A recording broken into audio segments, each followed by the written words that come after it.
Combine Football Friday here on Birds 365. You got John McMullen, Jody McDonald, and the well-clad Paul Domowitch.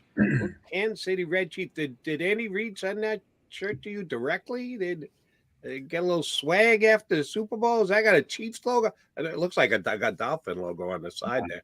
Where'd you get that shirt, Dom? Strictly a Tommy Bahama model. Okay. All right. I thought maybe you were showing your Andy Reid love. How many times during your illustrious career did you have to go out and cover the combine? Except for the year that I missed. No, actually, I didn't miss it for that fractured hip. Since '86, probably every one but one or two. Yeah, you were there. Where was it? You weren't in New Orleans, were you? No, I first time I went, it was the first year they had it in Indy. I actually went there to do a story on Paul Palmer, who was nice. Who was at the combine, and I was the only one there. Nobody thought of covering this thing at that point. And next year I started going, and every year after that. Those were the days. Did you call up the PR people and they go, "What? You want to come?" Yeah, feel free. I loved Indy. Yeah, well, it's great. It's from it's how easy it is, and you never have to go outside if it is cold. Evidently, it was nice this year. They had some 70-degree days. We'll see. It'll change by the time this thing is over. But it's amazing how it's, and that's what the NFL does so great. I mean, they've turned this into an event. Yeah. But I think it's, as they turned it into a TV event, it's become less important for the teams. Do you get that sense? Yeah, I think so, except for the medicals and the interviews. Everything else they can get by watching tape. So I don't, you're right. I'm surprised it took so long for it to become a television event. I think I told you guys last week how hard the people that were running it for the league turned it into initially didn't want the media anywhere close to it or fans. Yeah. Then at some point they said, hey, this could be a great, the NFL Network came over around 2002. Yeah. We need programming. Hey, let's open it up. And that's what they did. But I don't think it's nearly as important as it once was. I'd hate to see it go to LA, which, they badly seem to want to do. But as coaches and executives have said, it would just be a nightmare in LA. I mean, you got everything close by in Indy. You got, the medicals, then they get right over to the stadium. You do it in LA, you're waiting in traffic. It's a nightmare. I stayed when I went out this year for the Eagles-Rams game. I stayed, I think, 2 miles away, and it took me 45 minutes to get there. It's amazing. Yeah. Exaggerating a little bit, but yeah, LA would be a disaster. Although I would love to see it from this perspective, Damo. I still don't think Sean McVay would cross the exactly. He's not gonna be there. They put it in LA, you still won't get McVay there. That's exactly what I was gonna say, John. Surfing. Yeah. Damo, you predated something that John and I just brought up, which was 30 years in the making, which is the selection of Mike Mamula, which was the mid-90s. And you go back certainly further than that. So you've seen different iterations of the Philadelphia Eagles, from pre-Jeff Lurie to Jeff Lurie to the many different coaches they've had. And certainly when there are those big changes in the organization, their philosophy and way of doing things is, of course, going to change. But I need you to give me just an Eagle grade in comparison to the other teams in the National Football League from when you started late 80s till today. Did the Eagles handle the combine well? Have they handled the combine well? Was there a group that you thought handled it better than maybe present day, or those that you went back when you're there by yourself, had the run of the place in 1986? How would you say the Eagles have handled the combine? Overall, I think they have found the proper middle ground as far as using it as a tool, but not over relying on it. I mean, there have been exceptions. I mean, all we got to do is look at Davion Taylor a few years ago when that draft, that preparation, how he kind of got it became an analytics thing. He just decided we need to increase our speed. Davion Taylor had never played high school ball. He had played one game, Damo. One game. he had played junior college ball before playing 1 year at Colorado. And, but he ran the 4, what did he run, John? 4, 5. Yeah, it was crazy. Yeah, I think it was better than that. Yeah. And they took him in the 3rd round, and surprise, he couldn't play.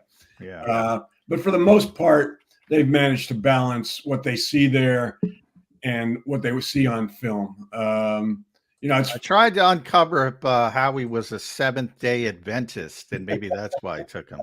He ran, Damo, he ran a 4.39. That's why they took him. That's right. Yeah. 4.39. Wow. Yeah. But you know what? I was telling this because we were talking about Braden Fisk, the defensive tackle from Florida State, who just tested off the charts yesterday. 6th out of 1,620 dating back to 1987.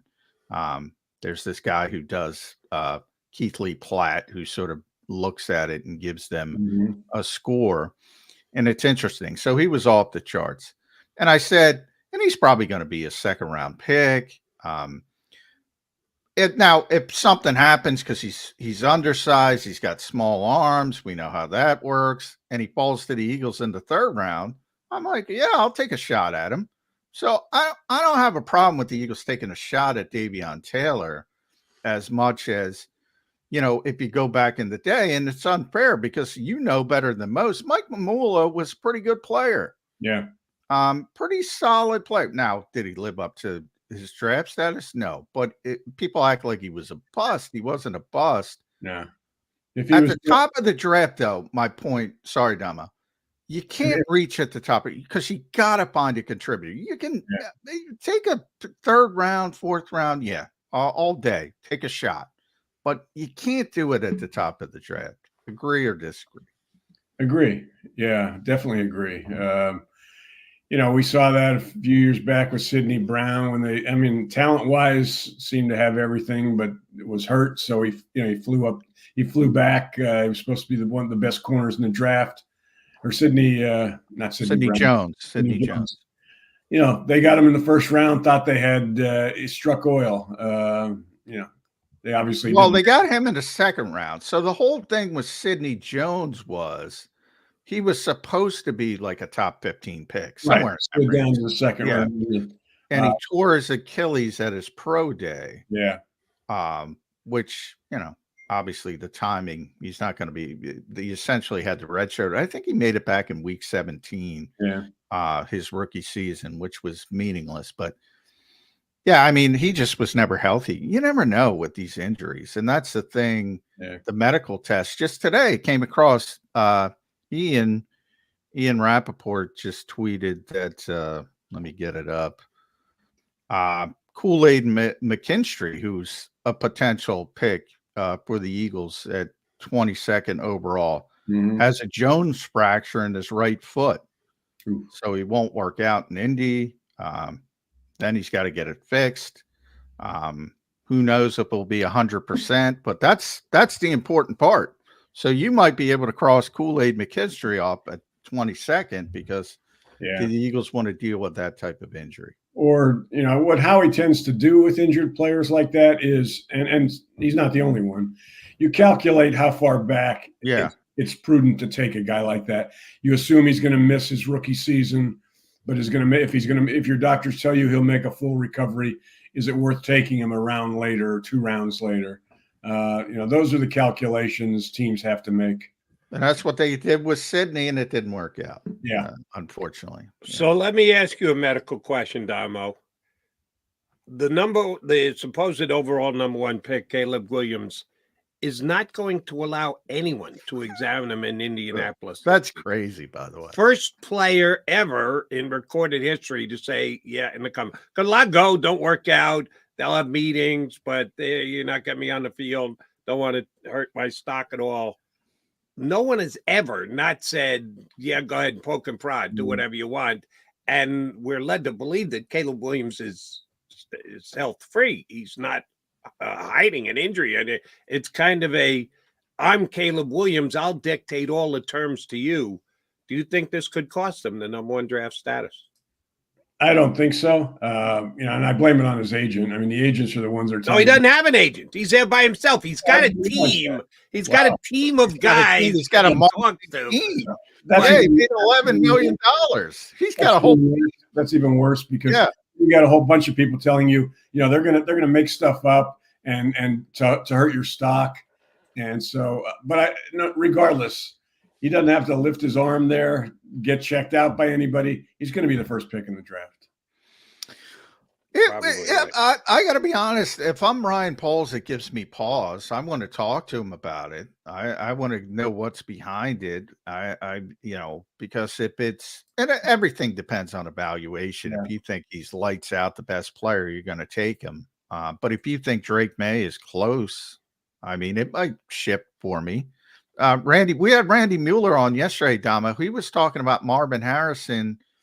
What did Marvin not want to do, Jody? Do you remember? Marvin's not working out. He's not working out. He's not working out. He's not working out at his pro day. He's not doing combine drills. He's not running at all. No, he said, he's just it's like a Seinfeld season. It's like a Seinfeld episode. I choose not to run. Yeah. And Randy's like, there's so many good receivers. I might think about the kid from Washington, Neighbors from LSU. It could shift. Not like he's going to drop Williams, Harrison. They're not going to drop Barr. Yeah. But they might drop a spot or two. Yeah, but it's funny. I was talking to Bill Polian the other day, and Polian was one of the most he blamed everything on agents and used to always say these guys are going to fall, and they never did. And I asked him about it, what is his thoughts on it now. And, he said, as long as you get them in a private workout, you're okay. So, I mean, that's what it's come down to. They can refuse to work out there. They can, in Indy, they can refuse to work out at their pro day, as long as they agree to work out for you and whatever other teams are possibly going to take him at second or wherever Marvin's supposed to go. He's not going to drop. So we'll see. Damo, I'm 99% sure I asked you about this last week, but I'm asking about it every week up until something happens. This week, a couple of good reporters came out and said several teams have already met with Haasan Reddick because the Eagles gave him permission to go out and seek a trade. So either you're his agent. I've talked to several teams around the league. The reporting did not say anything is imminent, but just the fact that they're talking says something. And it certainly sends my antenna up that, oh man, this could really happen. Haasan Reddick could get traded.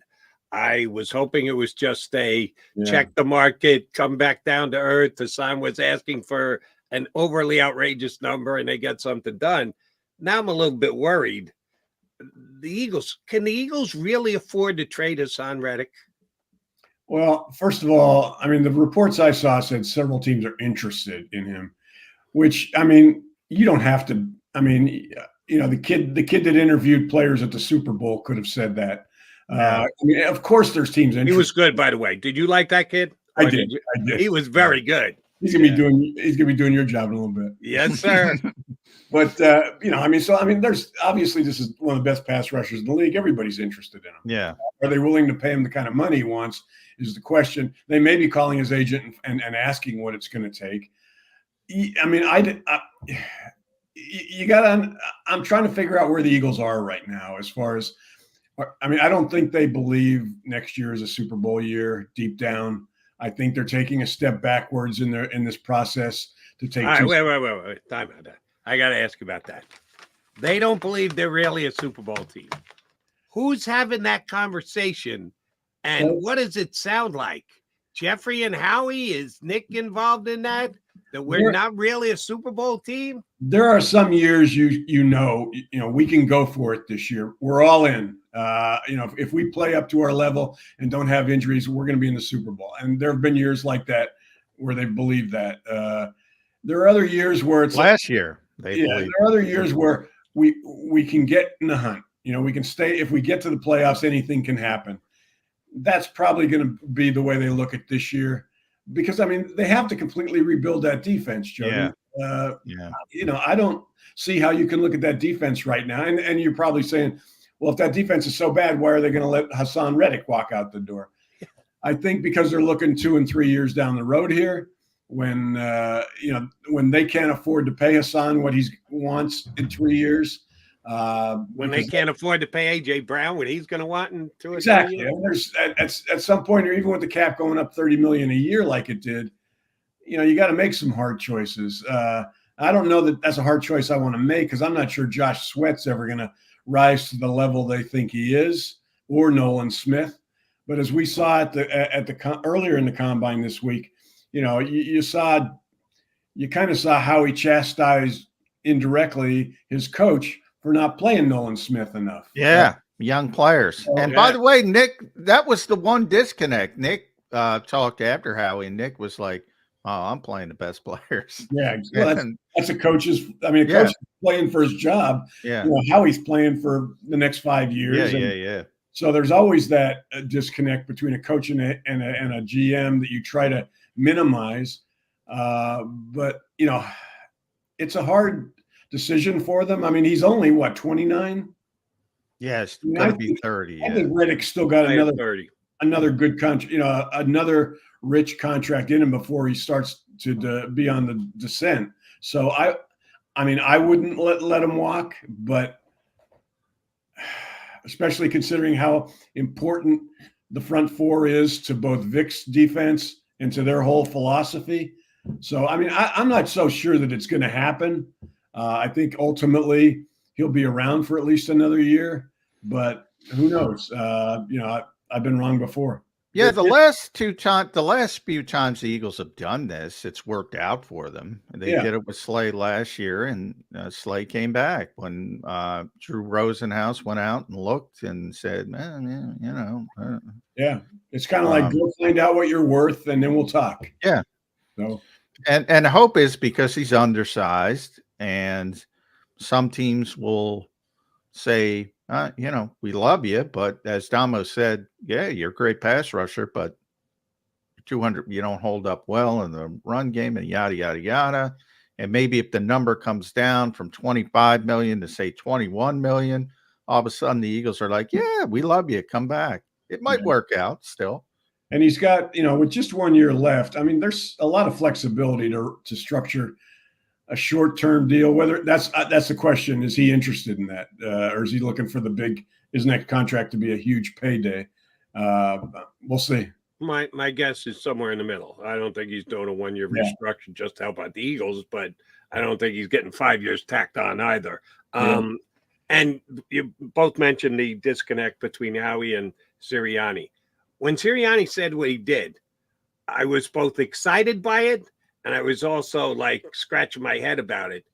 I was scratching my head in that I disagreed with his stance. Didn't you learn? You watch your boy JG have Nakobe Dean sit on a bench all year long when you're up by 2 touchdowns in the second half, and he comes into this year with 18 snaps or something ridiculous like that. Johnny had played from I think it was 47. 47. That felt like 18 over 7 games. So 3 snaps a game. Good job there, Coach. So I disagreed with his overall point that he overstated it. But here's what I liked about it. Nick Sirianni's on the hot seat. Nobody's going to argue that. Coming into the season, he might be on the hottest seat of everybody in the National Football League. And you always get nervous when a coach is on a hot seat because you think he's more worried about himself than he is about the football team. Right. Nick kind of said, "No, I'm here to win football games." That's good. That's what you want out of your coach. If he's coaching your team, you don't want him worried about, what do I have to do to make sure I don't get fired? That's a guaranteed way to lose. So he took a kind of avant-garde, no, I'm here to win football games type attitude, which I liked. So I kind of liked it and hated it at the same time. I didn't know how to feel about it because, you're going up the wrong hill. He's going to die on the wrong hill, but I like the fact that he's willing to die on a hill for the Eagles.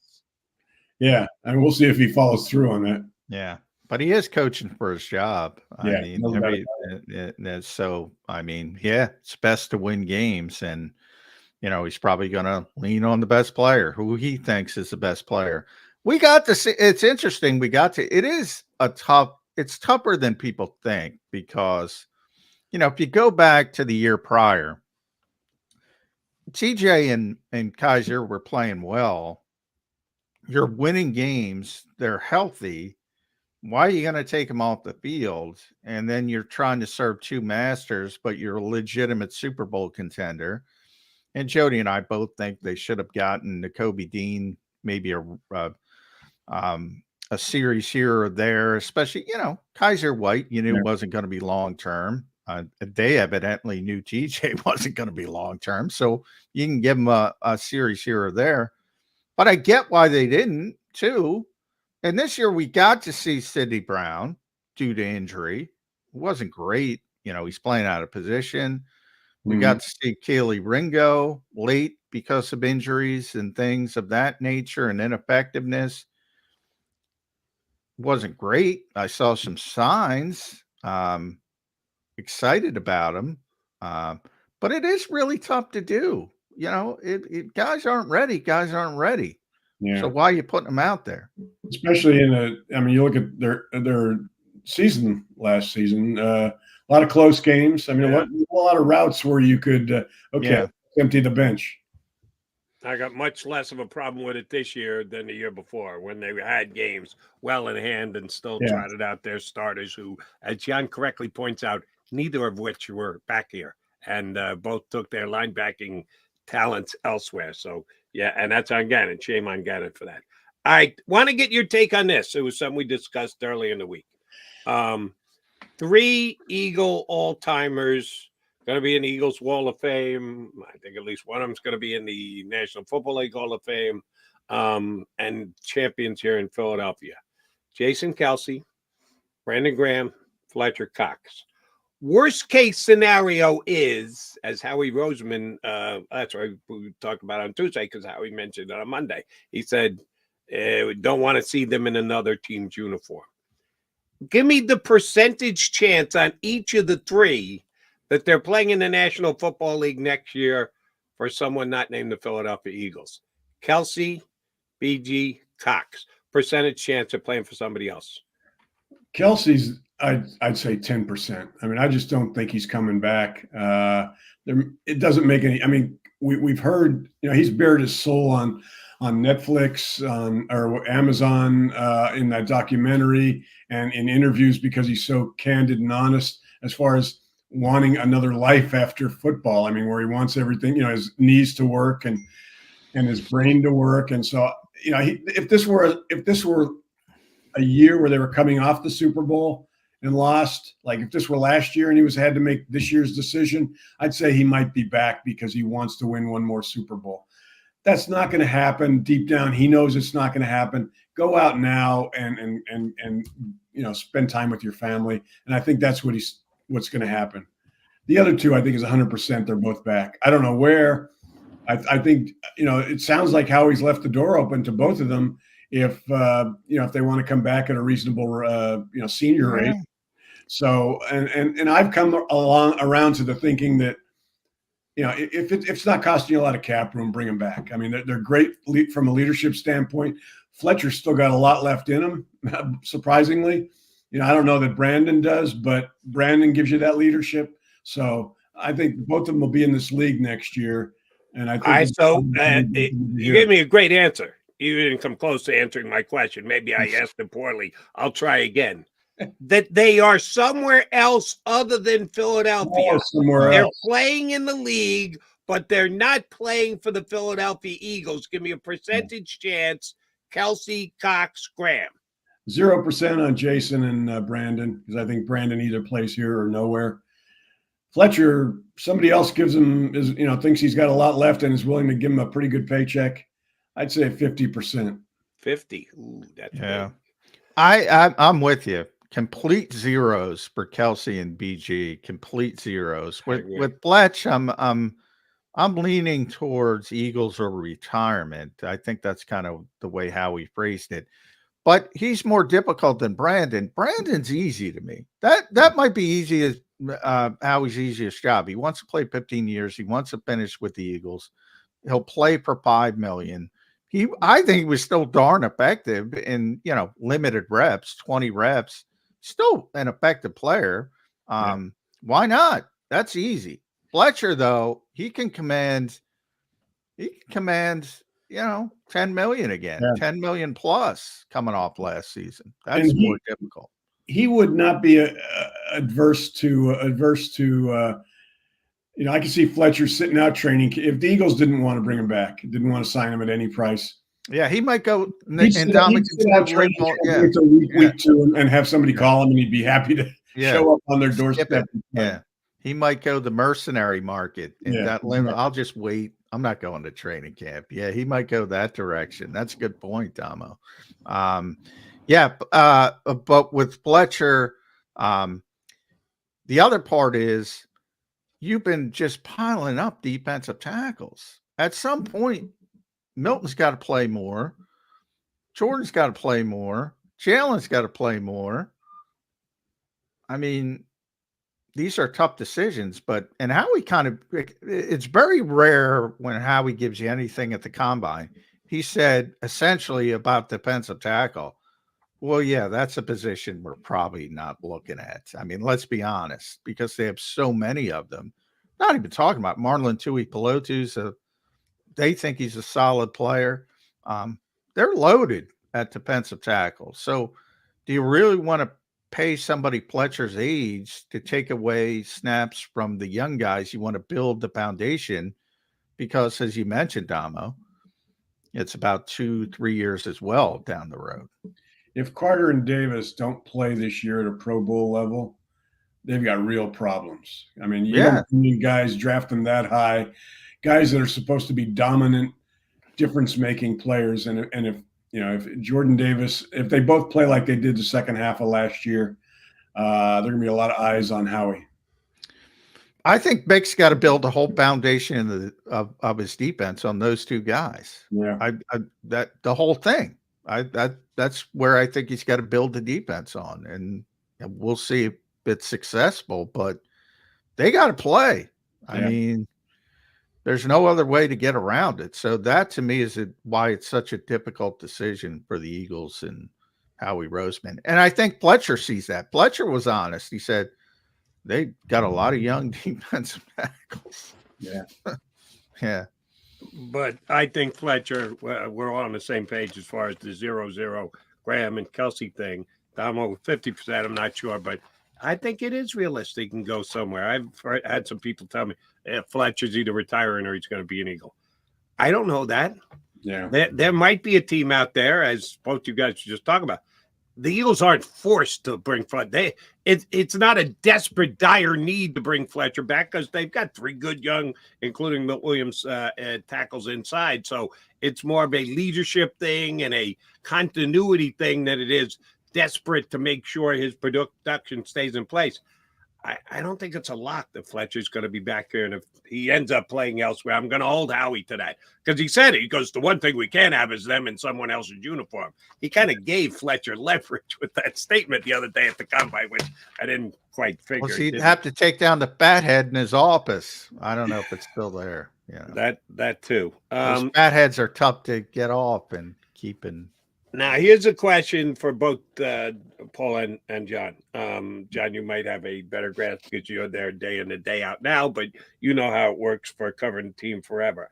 I got a great Twitter question last night from that's an oxymoron. It really was. It was like, holy mackerel, I didn't even think about this. This is a good question. If Nolan Smith had an off-season procedure on his shoulder, as minimal or as massive as it had been, would we know about it?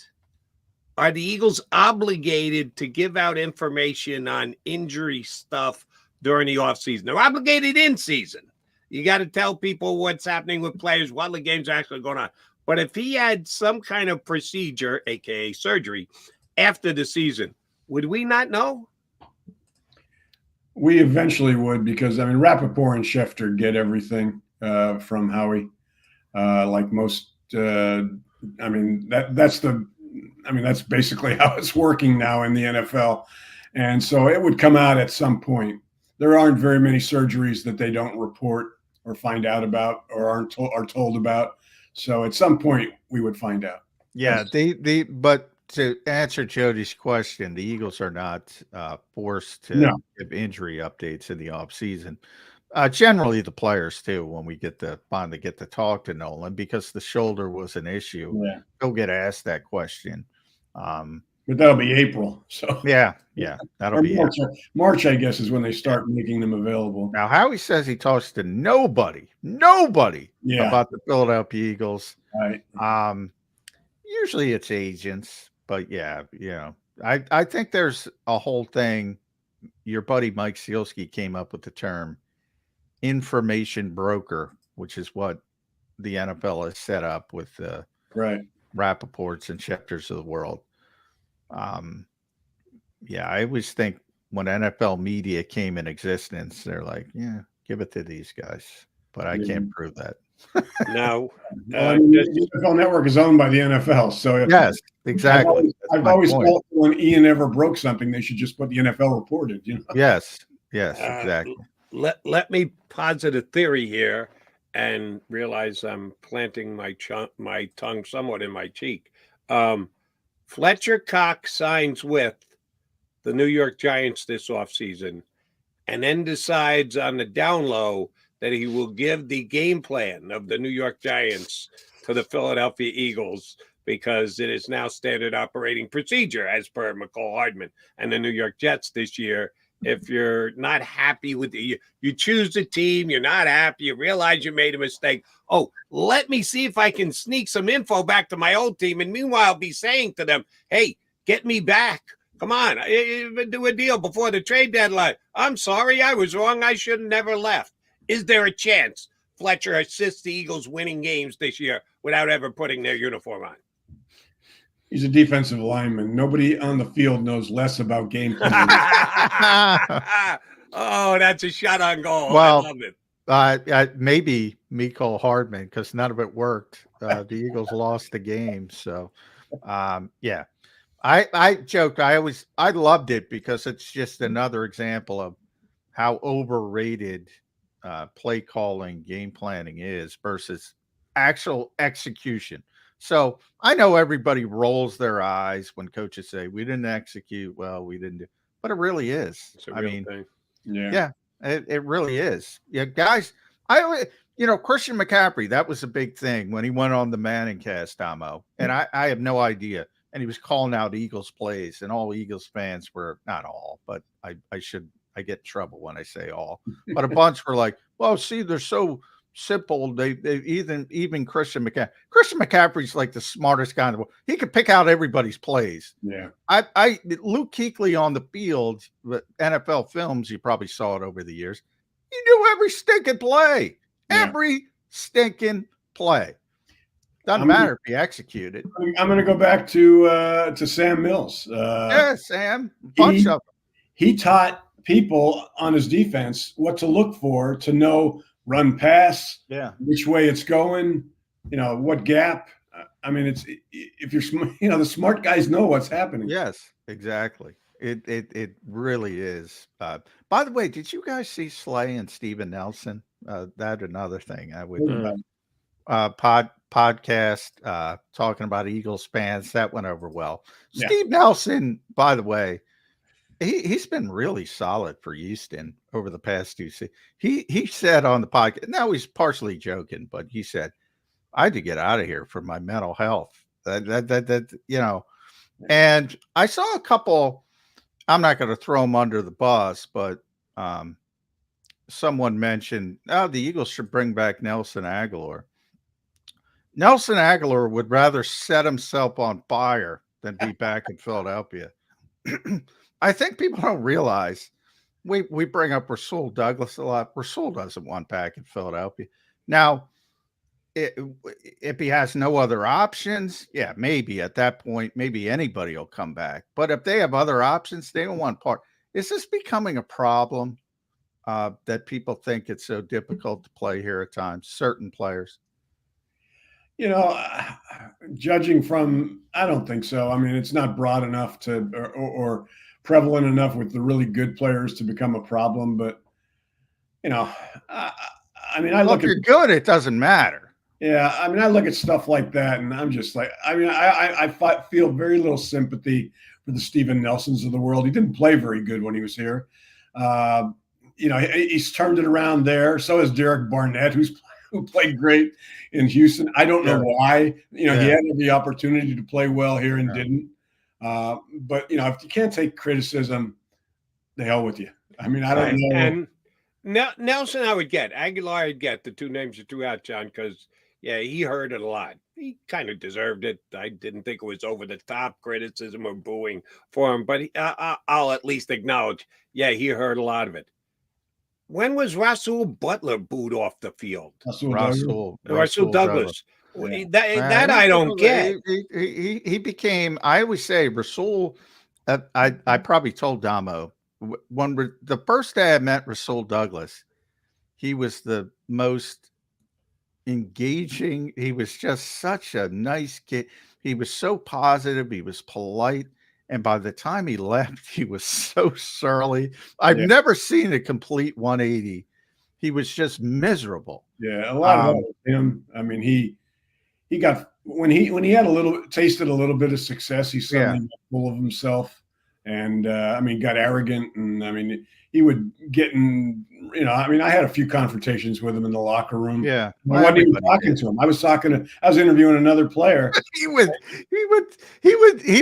would give crappy information to some report, and they're I'm like, oh, come on, Rasul. Yeah, I remember him doing that to a young reporter.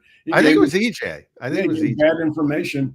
Yeah. And then later was you don't want to get in EJ's face, but that surprised me. That I would suggest that Rasul needs to toughen up the skin a little bit, because there have been guys, and I've gotten in arguments about this on the radio. Ran him out of town. That's a phrase that is used, and it is overused. It's just the media and the fan ran a guy out of town. I think it's inaccurate. Yes, 29 out of 30 times. 1 out of 30. Yeah, you might have a leg to stand on. Nelson might be the 1 out of 30. Okay. Yeah, because Nelson, but he didn't play well though. He played well in the Super Bowl. Yeah, but he became a better player after he left. Yeah, when he was here, he was afraid. He'd be playing so off receivers that it was scary. He'd be 20 yards downfield, for God's sakes. He became, for whatever reason, he improved when he left, and that happens with a lot of players. The spotlight's off them, and they're not necessarily. There wasn't a big spotlight on Rasul, but the criticism's different in other towns. Clearly Philadelphia's a little harder to play in than other towns because, we're more critical. And when I say we, I mean both fans, the talk shows, the media. You got to toughen up. Yeah. You go to Kansas City. Kansas City and screw up. They're not going to criticize you for a long time. It's a tough town, and I would feel zero. Zero for Darius Slay.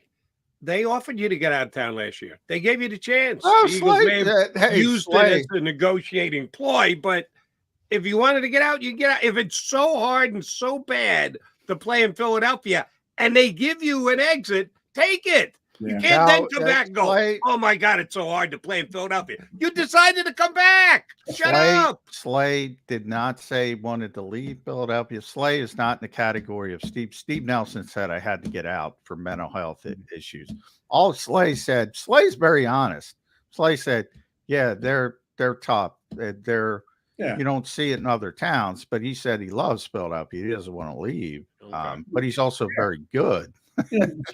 I always tell the Andy Reid story. I always used to ask Andy when he would take so much abuse from the fans, from the talk shows, why do you want to coach here? You can coach anywhere else. Yeah. He'd say, and he'd look at me and like I was an alien. He'd say, the passion, I love it. They care.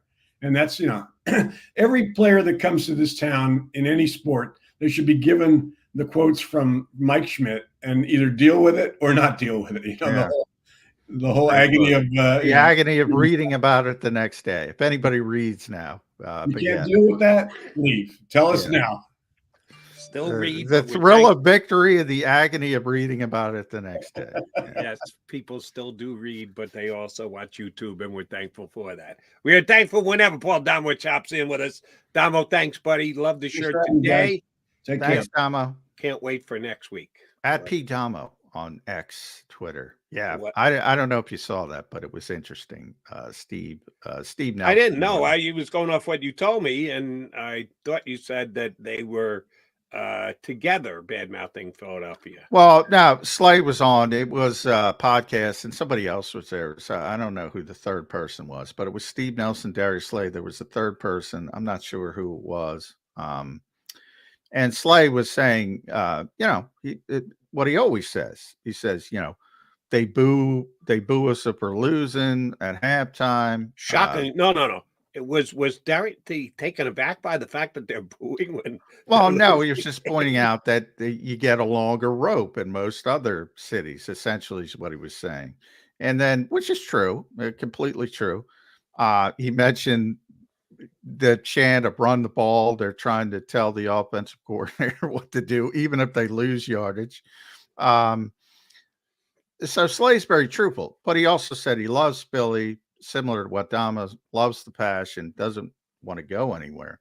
Now, Nelson flat out said, and he chuckled when he said it, but he said, yeah, I had to get out of there for my mental health.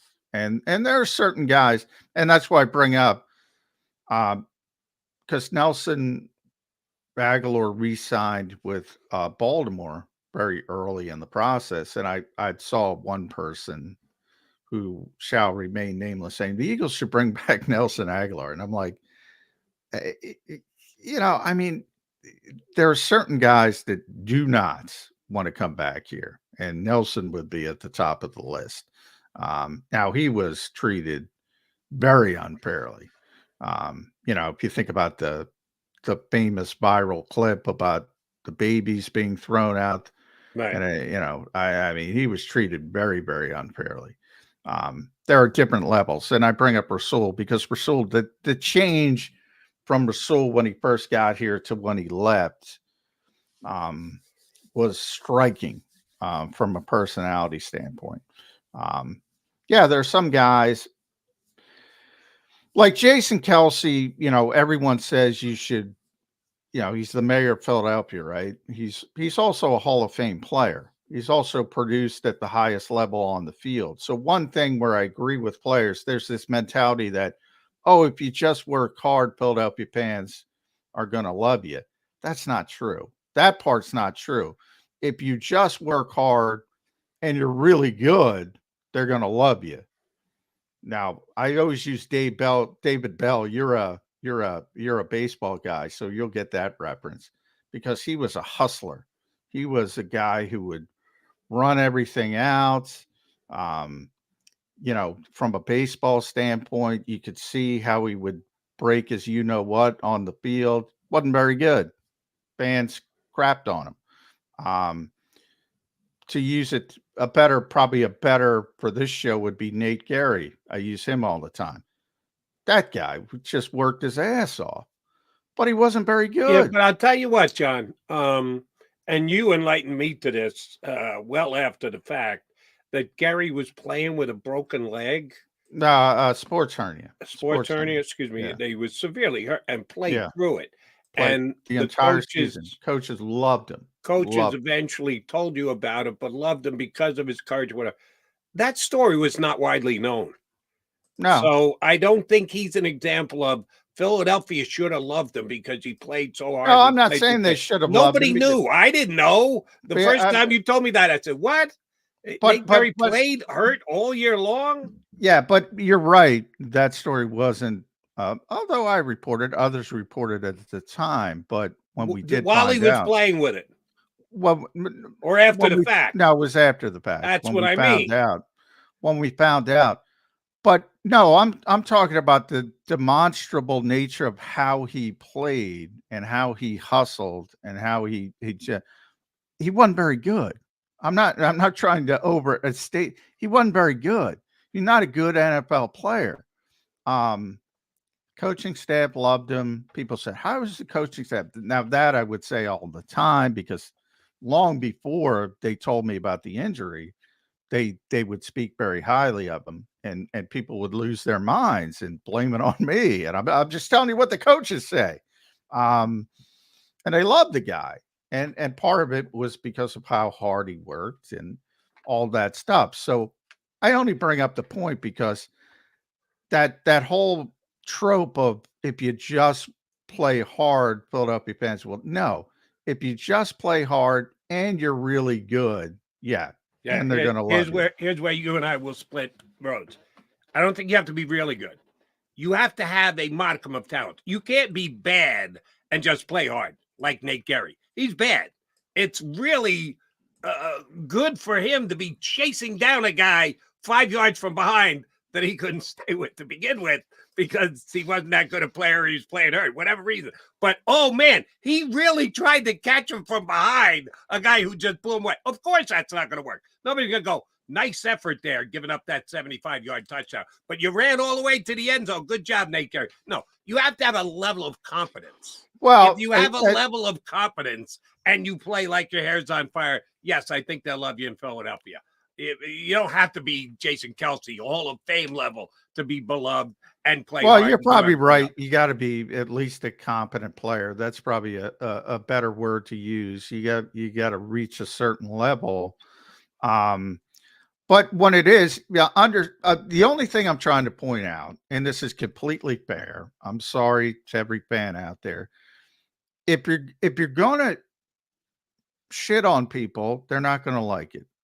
And whether they deserve it or not, so, they're not going to like it. So you could say it's unfair, but they're not going to have a good reflection of the city and the city's fans if you shit on people. Doesn't matter if they're good, bad, or indifferent.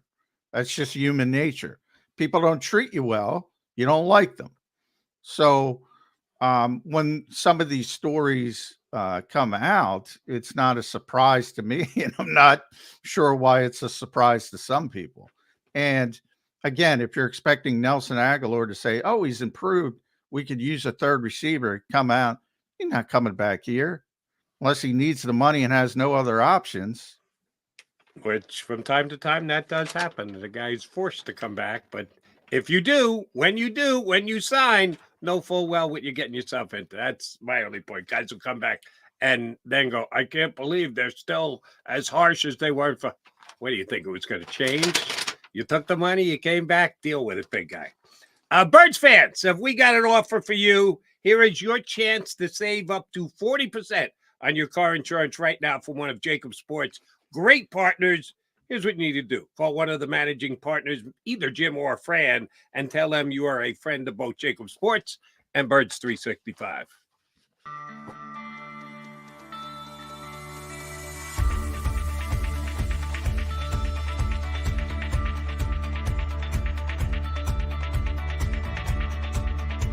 Hi, I'm Jim Muehlbronner, managing partner at Del Val Insurance Group.